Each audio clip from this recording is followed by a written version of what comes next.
संत म्हणतात की स्त्रियांनी काही काही मंत्रांचं उच्चारण करू नये, हो की नाही? वेदांचे जे मंत्र आहेत ते स्त्रियांनी गाऊ नयेत. का नाही गायचे असतात?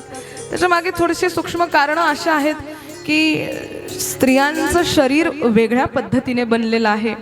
काही सूक्ष्म गोष्टी स्त्रियांच्या शरीरामध्ये आहेत आणि काही जे मंत्र आहेत ते एकदम स्ट्रॉंग असतात, पॉवरफुल असतात. एखाद्या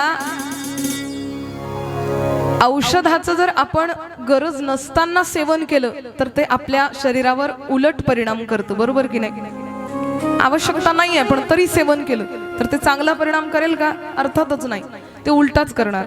अगदी त्याचप्रमाणे काही वेदांचे मंत्र हे फार शक्तिशाली आहेत आणि ते आपल्या शरीराला सहन होणाऱ्यासारखे नाही आहेत.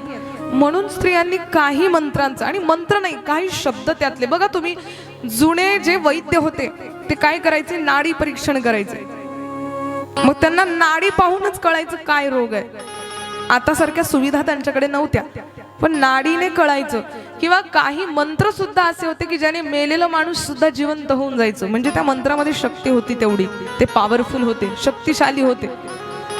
मग त्याचा उलट परिणाम स्त्रीच्या शरीरावर होऊ नये म्हणून आपल्याला जरा अवॉइड केलेला आहे हे मंत्र उच्चारण्यापासून.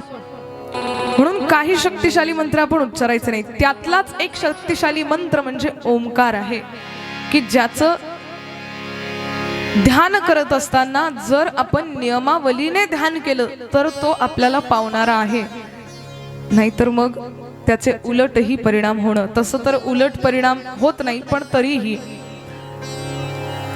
आपण जेवढं पावित्र्य राखलं किंवा आपण जेवढ्या नियमांना धरून याची साधना केली तेवढं आपल्यासाठी चांगलं असतं.